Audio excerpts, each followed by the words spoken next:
ដល់ពិតបើយើងពិនិត្យមើលទៅលើផែនទីទៅស្រីសន្ធរវាជាកោះមួយដែលស្ថិតនៅចន្លោះរវាងមេគង្គជាមួយនឹងទន្លេតូចអញ្ចឹងមួយឆ្នោតហ្នឹងគឺកោះធំហ្មង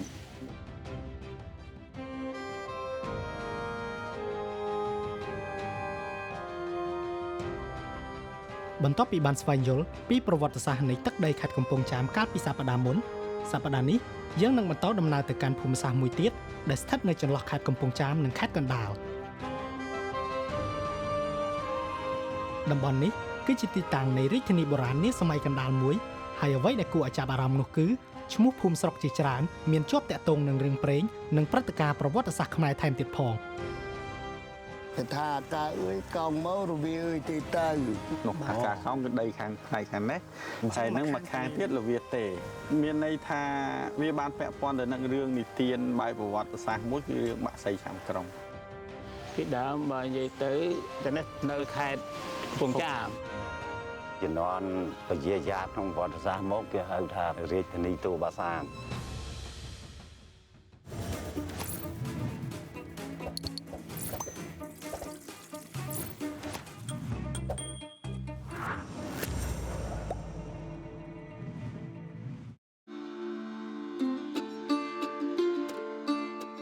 ជំរាបសួរបងប្អូនទាំងអស់គ្នាស្វាគមន៍មកកាន់កម្មវិធីទេសចរផ្សារភ្ជាប់ទឹកដីឥឡូវនេះដែរគឺការធ្វើដំណើរតាមទន្លេមេគង្គរបស់យើងគឺបានមកដល់ចំណុចស្រុកស្រីសន្ធរ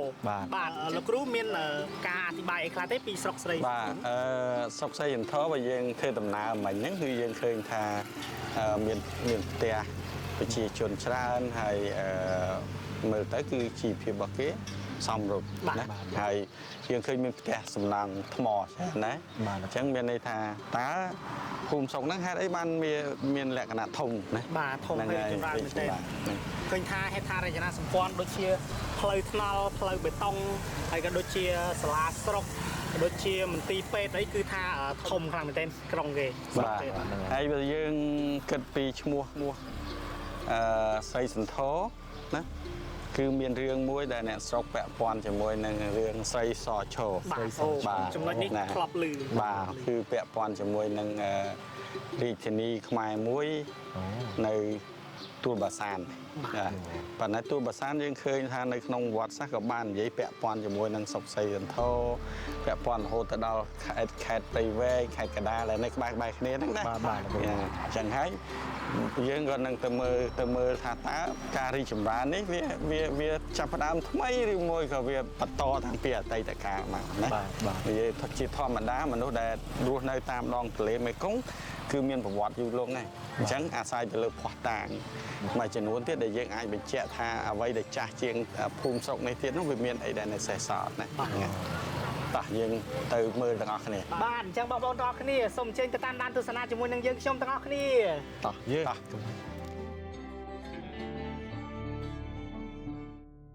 ការធ្លាក់ចុះនៃអំណាចនៅចុងសម័យអង្គរគឺជាដំណាក់កាលដ៏សំខាន់មួយនៅក្នុងប្រវត្តិសាស្ត្រខ្មែរ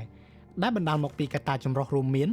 ទំនាស់ផ្ទៃក្នុងបញ្ហាសេដ្ឋកិច្ចនិងសង្គ្រាមឈ្លានពានជាបន្តបន្ទាប់កត្តាទាំងនេះបានធ្វើឲ្យប្រព័ន្ធធារាសាស្ត្រនិងហេដ្ឋារចនាសម្ព័ន្ធរបស់ក្រុងអង្គររងការខូចខាតស្ទើរទាំងស្រុងក្នុងអំឡុងសតវត្សទី15បន្ទាប់ពីព្រះបាទពញាយ៉ាតបានរំដោះក្រុងអង្គរពីការត្រួតត្រារបស់សៀម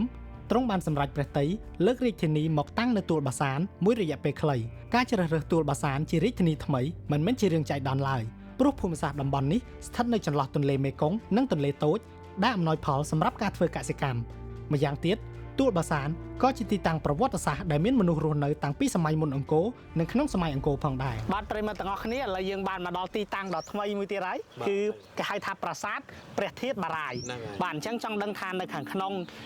មានអ្វីខ្លះតោះសូមអញ្ជើញទៅទស្សនាជាមួយនឹងយើងខ្ញុំទាំងអស់គ្នាតោះ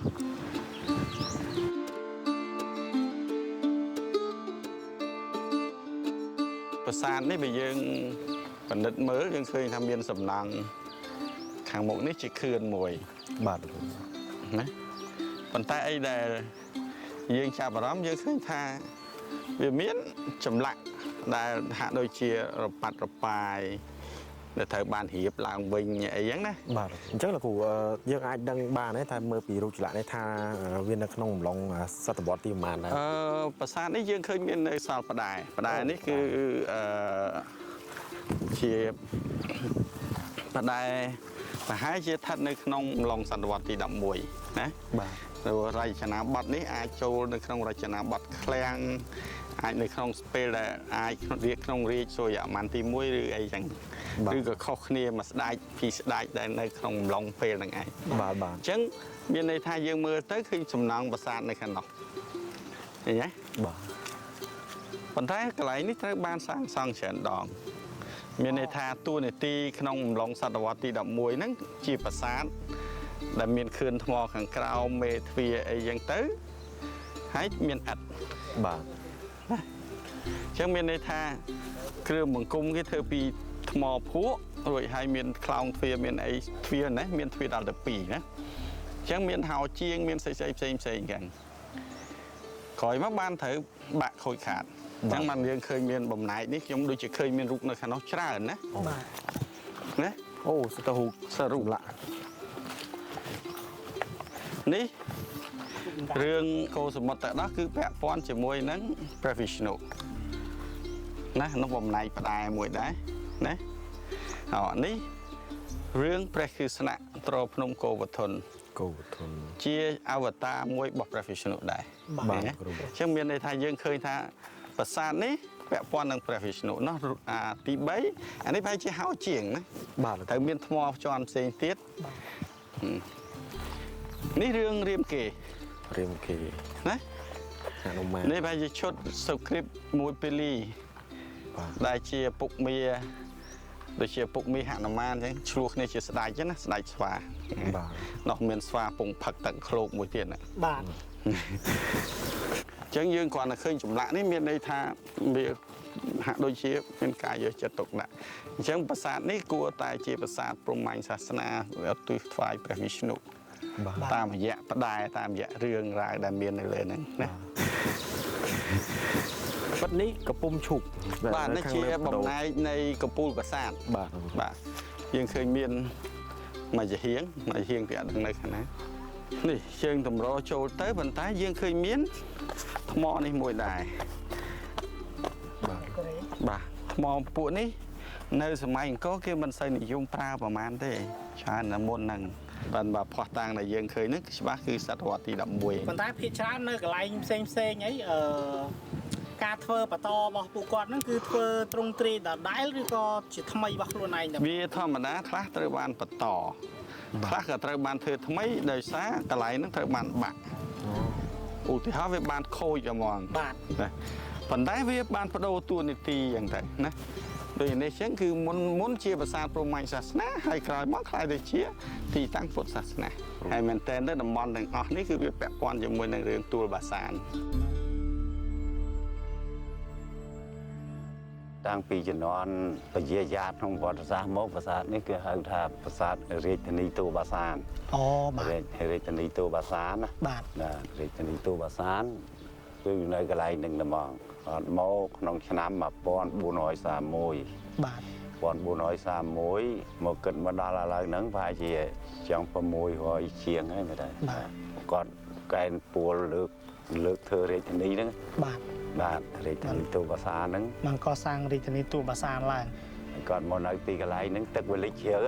បាទ បាទលិចជ្រៅគាត់មកទៅបានម្ដងមកទឹកលិចជ្រៅគាត់ហួតទៅទន្លេចតុមុខវិញបាទ អ្នកចិននៅពេលដែលអ៊ំកាលពីអ៊ំនៅទូចអ៊ំបានឃើញប្រាសាទនេះមានត្រង់ត្រីបែបណា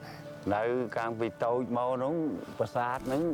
នៅតែប៉ុណ្ណឹងប៉ុន្តែនេះធ្លាក់រួចអស់ហើយធ្លាក់បាក់មកខមកហ្នឹងណា បាទ ហើយគេដល់បាក់ទៅមានឈ្មោះលោកគ្រូសុខាចកសាងចែកដីស្រួយខ្ពស់ទៅលើ អូកសាងចេតិយទៀត មកសាងពីលើហ្នឹងទៅលើទៅ បាទ នោះអាដែលគេពះហ្នឹងជាតិកបោដីហ្នឹងលេហ្នឹង កបោបាយអ បាទបាយអហ្នឹងអានោះពះជានន់ធ្វើចែកដីក្រោយហ្នឹងទេ អូ ឥឡូវឈូសចិត្តអស់វិញហើយ បាទបាទ បាទធ្វើទៅដល់មកសម័យប៉ុលពតគាត់វាយប្របាក់តាមនឹងទៀត បាទ វាយប្របាក់បាក់មកកណាត់តាមនឹងទៀតចប់រហូតនៅរហូតហើយតែមកគ្មានបានធ្វើអីទៀតទេ ដល់សប្តាហ៍ថ្ងៃ ហើយចឹងអាការកែប្រែអញ្ចឹងកន្លែងនេះអាចលើកក្រោយក្នុងសតវត្សទី14 15អីនេះគឺមានការកែប្រែទៅជាពុទ្ធសាសនាហើយ បាទ អញ្ ចឹងមានន័យថាទីតាំងនេះវាសំខាន់វាមានតំណែងតំណងជាមួយនឹងទួលបាសានៃអីបន្តហើយយើងសង្កេតឃើញជុំវិញនេះគឺសត្វស្រែបើថាខែបាសាគឺស្រែទាំងអស់ អនភូមិនេះឃើញផ្ទះប្រជាជនគាត់ច្រើនមែនតើដែលយើងមើលទៅលើក្នុង Google Map ឃើញនឹងស្កាស់ណាស់ម្ដងហើយនៅខាងនោះដូចមានវត្តមួយធំណាស់គូដូចពេលយើងកាញ់មក វត្តបារាយនេះអញ្ចឹងសហគមន៍ឬក៏ប្រជាជនដែលរស់តាំងទីនេះហ្នឹងគឺយូរហើយបាទ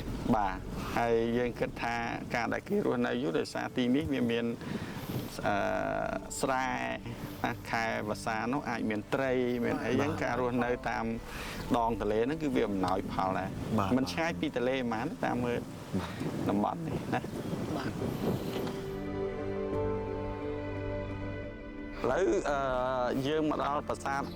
រកាជន់លឹង ការជន់ឡឹងច្រឡឹងនេះគឺជន់ឡឹង គេស្អីដូចជន់ឡឹងប៉ុន្តែមានន័យថាតូចអីហ្នឹងឯងច្រឡឹងប៉ុន្តែវាមានលក្ខណៈมันខុសពីប្រាសាទដែលយើងទៅមើលនៅប្រធានបារាយទេ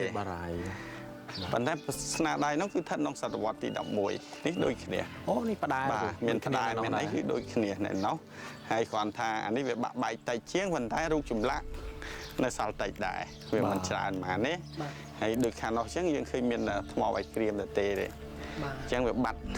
ថ្មភក់ដែលនៅពីក្រៅប៉ុន្តែអ្វីដែលខ្ញុំចាប់អារម្មណ៍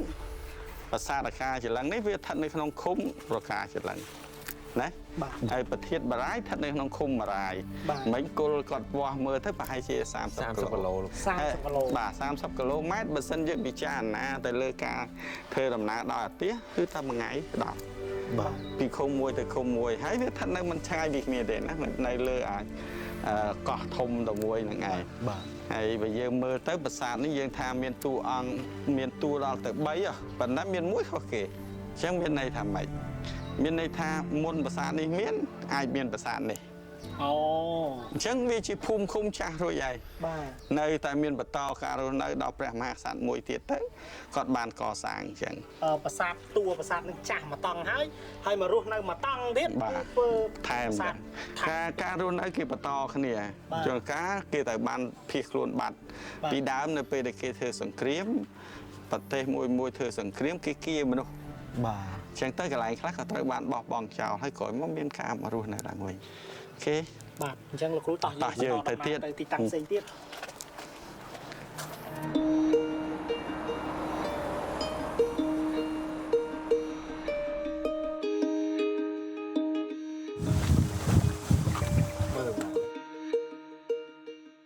ឥឡូវយើងខ្ញុំចង់បង្ហាញពីរឿងនិទានមួយដែលវាមានទំនាក់ទំនងជាមួយទន្លេមេគង្គនេះដែរបាទនៅត្រង់គេហៅថារកាកោងនោះរកាកោងគឺដីខាងផ្នែកខាងនេះហើយនឹងមកខាងទៀតលវាទេបាទវាមានន័យថាវាបានពាក់ព័ន្ធទៅនឹងរឿងនិទានបែបប្រវត្តិសាស្ត្រមួយគឺរឿងបាក់សីចាំក្រុងគេថាបាក់សីចាំក្រុងនៅពេលដែលភៀសខ្លួនមកគឺបានរត់មកដល់ពីអ្នកតាកហេហ្នឹងគឺមកដល់តំបន់ការកោងហ្នឹងដើមរកាហ្នឹងក៏វាកោងមកហើយហ្នឹងហើយកោងកាត់ទឹកទន្លេហ្នឹងរួចហើយនៅមួយខាងទៀតលវាទេហ្នឹងក៏វាទេទៅហើយពួកគាត់រត់ឆ្លងកាត់តាមហ្នឹងបាទអញ្ចឹងបានន័យថាមួយខាងដើមរកាមួយខាងដើមលវាកោងមួយកោងមួយទេណាអានេះគឺជារឿងមួយដែលវាជាប់ពាក់ព័ន្ធនឹងឈ្មោះទីកន្លែងកំណើតនៃឈ្មោះរកាកោងហើយនឹងលវាទេហ្នឹងគឺក្រោយមកឈ្មោះទីតាំងហ្នឹងក៏គេទៅហៅតំបន់ហ្នឹងថារកាកោងហើយនឹងមានស្នាក់សាមវត្តសាសមួយចំនួនដូចជាបុរាណឋានអីដែលយើងនឹងអាចទៅមើលឃើញហើយក្នុងហ្នឹងក៏យើងឃើញមានពាក់ព័ន្ធទៅនឹងវត្តវិហារសួរផងដែរបាទវត្តវិហារសួរមានជាប់ប្រវត្តិតាក់ទងយ៉ាងជ្រាលជ្រៅទៅនឹងរឿងព្រេងប្រវត្តិសាស្ត្រខ្មែរដ៏ល្បីល្បាញមួយគឺរឿងបាក់សីចាំក្រុងរឿងព្រេងនេះមានដំណើររឿងតាក់ទងនឹងឈ្មោះទីតាំងនិងភូមិស្រុកជាបន្តបន្ទាប់ចាប់ពីខេត្តសៀមរាបរហូតមកដល់ខេត្តកណ្ដាលជំរាបសួរលោកតាសុខសប្បាយបាទលោកតាដោយសារតែខ្ញុំមកដល់វត្តវិហារសួរនេះក៏នឹកឃើញទៅដល់រឿងបាក់សីចាំក្រុងតើលោកតាអាចជួយរៀបរាប់ប្រាប់ត្រួសត្រាសពាក់ព័ន្ធរៀបរាប់បានតិចតួចទេប៉ុន្តែដើមដំបូងហេតុបាទគេថាកាអើយកោងមករវាអើយទីទៅបាទអញ្ចឹងមួយនៅត្រូវកើតលវាអាកានៅត្រូវខាងលិចបាទដល់ពុតដើមឈើនឹងបានមកហើយលីចៅរត់មក មកដល់ពេលលាក់ម្ចាស់នឹងបានមកយប់បាទនៅមិនបានទេទៅលីមកពីហេសួរដល់លីមកពីហេសួរមកដល់ហ្នឹងមានជ័យហ្នឹងរុះឈើទៅធំបាទដល់ធំស្រាប់តែចាប់ចៅហ្នឹងញាត់ទៅទទួលសត្វបាក់សីចាំក្រុងហ្នឹងច្រត់ជើងមកបាក់មេជ័យហ្នឹងដាច់ពីគ្នាក៏លោកបាក់សីចាំអលេងតាគេហ្នឹងចាប់មេឈើហ្នឹងបត់ចុងទៅក្រោមញាត់ញ៉ឹងទៅបាងចៅគាត់ទៅនៅកោះបានគាត់ទៅថាគេធ្វើอะไรដុំថ្មដូចខ្ញុំនិយាយមិញហ្នឹងបាទដុំថ្មហ្នឹងចំនួន2ម៉ែត្រមានណាកាពេងទឹកមួយហ្នឹងគាត់ដាប់គាត់ដាប់ហើយជំៅតាមមកចូលដៃហ្នឹងទេអត់មានហ៊ុនមានអីទេបាទហើយក៏គាត់អុជធូបបួងសួងទៅទឹកកើតបាទសូមថាបើខ្ញុំនឹងមានបុណ្យមែនបាទឲ្យទឹកនឹងហូរចេញមកដូចទឹកថ្នោតហៀដូចកំពង់អញ្ចឹងណាបាទហូរចេញពីថ្មនោះចេញពីថ្មហ្នឹងក្បងមកលុបមុខបាទមាត់លៀងនេះលៀងនោះអញ្ចឹងក៏មានដឹងត្រឹមតំណែងមានតែប៉ុណ្ណឹងទេចុះពាក់ព័ន្ធនឹងឈ្មោះវត្តនេះហេតុអីបានឈ្មោះវត្តវិហារសួរមុនដំបូងដាក់វិហារជួរកាលពីលោកនឹងដាក់វិហារជួរបាទបានរូដំសៀនុជកក្រោយដាក់មកវិហារសួរវាល្បីខ្លាំងពេកបាទដល់មកជំនាន់ហ្នឹងលោកដូរដាក់វិហារសួរបាទពីដើមវិហារជួរពីដើមវិហារជួរទេវិហារជួរបាទដល់ឥឡូវគេថាយើងដូរតំណែងយើងចុះបាទមកដាក់ជាវិហារសួរវិញអញ្ចឹងកន្លែងនេះយើងមកដល់ហើយទៅគ្រូដល់មិនមើលទៅគេថាថ្មអណ្ដែតដែរចាំដូចជាមានចម្លាក់មួយតាមខ្ញុំចាំអូថ្មនេះមែនបើយើងមើលមែនតើវាហាក់ដូចជាពាក់ព័ន្ធនឹងសំណង់អីមួយដែរហ៎បាទនោះដូចជាមេទ្វារឬក៏មេទ្វារប្រាសាទហ៎នេះមានមួយទៀតនេះគឺផ្តែរទ្វារបាទអញ្ចឹងនេះជាបំណែកនៃផ្តែរប្រហែលជាស្ថិតនៅសតវត្សទី10 11បាទហ្នឹងហើយជាផ្តែរមានលក្ខណៈអសនអីចឹងទៅហើយយើងខំនិយាយថានេះអាចវាប្រហែលជាសតវត្សទី10 11បានសឹកហើយបានយើងគាត់និយាយថាអញ្ចឹងបោះតាំងនេះអាចបញ្ជាក់ថាកន្លែងនេះមានប្រាសាទបាទអញ្ចឹងហើយកន្លែងនេះគឺបន្តគោរពបូជាថែមយ៉ាងទៅណាបាទអញ្ចឹងដូចយើងឃើញថ្មអីមួយចំនួនអញ្ចឹងក៏ជាចំណែកនៃការវិវត្តណាការរស់នៅរបស់ប្រជាជនអីបន្តយ៉ាងទៅអញ្ចឹងដូចក្រោយមកមានតាកហេមានស្អីយើងបន្តគ្នាមកបាទរហូតមកដល់សតវត្សទី13សតវត្សទី14អីហ្នឹងមានការផ្លាស់ប្ដូររាជធានីពីអង្គរមកកាន់តំបន់ទួលបាសានបាទបើសិនជាតាមរយៈឯកសារមួយចំនួនរាជវាំងហ្នឹងគឺនៅនៅនឹងវត្តស៊ីថននេះក្បែរនេះហើយនេះគឺជាផ្នែកមួយនៃព័ទ្ធជុំវិញខាងក្រៅហើយមានបឹងព័ទ្ធជុំវិញបាទអញ្ចឹងយើងអាចបន្តទៅមើលកន្លែងនោះមានដូចជាវត្តម៉ែបានវត្តព្រៃបាំងវត្តស៊ីថណាបាទហ្នឹងម៉ែបានជាដៃបោះលួងវត្តស្ដេចកោះហើយមានកសាងវត្តមួយនេះហើយសុខកំណើស្ដេចកោះក៏នៅនឹងដែរវត្តនេះត្រូវបានកសាងនៅលើទីទួលខ្ពស់មួយដែលមានទឹកព័ទ្ធជុំវិញនៅខាងក្នុងព្រះវិហារមានសំណង់ចេតិយបុរាណមួយរួមជាមួយនឹងព្រះពុទ្ធបដិមាដ៏ធំមួយដែលស្ថិតនៅទទឹងព្រះវិហារតែម្ដងនៅលើព្រះបាទទាព្រះពុទ្ធបដិមានោះមានចម្លាក់ក្បូរក្បាច់រចនាយ៉ាងល្អវិចិត្រដែលគួរឲ្យមានភាពចាប់អារម្មណ៍យ៉ាងក្រៃលែងព្រះនេះមិនមែនជាព្រះបរិនិព្វានទេត្រង់គឺមើលឲ្យច្បាស់ណាខ្ញុំប្រាប់ឲ្យច្បាស់ព្រះទ្រង់សាយានឹងបានន័យថាព្រះអង្គទ្រង់ផ្ទុំបើកភ្នែកព្រឹមហ្នឹងបាទព្រឹមហ្នឹងទ្រង់ផ្ទុំសាយ៉ាងប្រែថាផ្ទុំណាហ្នឹងហើយព្រះអង្គនេះបានវាស់បានមើលជំហានមើលដែលខ្ញុំធ្លាប់ដឹងមើលវាស់មើលបាន9ម៉ែត្រ94 9ម៉ែត្រ94ហ្នឹងបានន័យថាវាជាលក្ខណៈមួយល្អគេហៅថាមង្គល108 9 + 9 18ពីដើមគេហៅថាមង្គល108ហ្នឹងហើយមង្គល108ហើយមង្គល108ហ្នឹងមិនមែនស្ថិតនៅក្នុងតួអង្គគឺនៅព្រះបាទគូមានទាំងអស់មកចប់ មង្គលមាន108ហ្នឹងគឺនៅក្នុងប្របាទគូនឹងតម្រង់ លោកតានេះខ្ញុំឃើញរូបនេះមើលទៅលោកតាមិញលោកតាបញ្យល់ថារូបនៅប្របាននេះគឺនិយាយពីឋានអញ្ចឹងអត់តន់យល់ច្បាស់ទេអញ្ចឹងចង់ឲ្យលោកតាមកប្រាប់តែម្ដងឋានហ្នឹងគឺមួយផ្នែកណាខ្លះផ្នែកខាងចុងប្របាទនេះគឺផ្នែកខាងលើគេថា មានឋានព្រំមានឋានកៃលេសហើយមហង្គមាសចក្រពាកកោនចាអីចឹងទៅណាឋានលើនឹងរាប់ច្រើនហ្នឹងខ្ញុំរាប់មិនចេះអត់ទេតើតសោតតសៅប្របាទនោះបានរាប់អស់ហ្នឹងហើយនេះក៏បានន័យថាប្រាប់បងឯងត្រួសនេះគឺថាមួយកណាត់នេះគឺឋានលើបាទឋានលើកណ្ដាលនេះគឺឋានកណ្ដាលមានតាំងពីអប្សរាមានតាំងពីនាគគ្រុឌអុយណាយនៃផ្លាត់មាសផ្លាត់ប្រាក់សពបែបសពយ៉ាងទាំងអស់នេះទាំងអស់នេះកណ្ដាលផ្នែកកណ្ដាលបាទទាំងអស់នេះធម្មជាតិដីទឹកភ្លើងខ្យល់ហ្នឹងវាសរុបនៅរួមទាំងអស់ហ្នឹងនេះជាខាងដើមនេះគឺខាងគេហៅថាខាងកុងគាណាខាងត្រីមកចប់ត្រីសពៅមាសប្រាក់អីនៅនេះសពៅនេះបាទមកចប់ឲ្យតែមាននៅលើភពផែនដីនឹងទាំងអស់គឺអត់រួចពីក្នុងមង្គល108សរុបទាំងអស់108ទាំងអស់បាទសរុបអស់ហើយ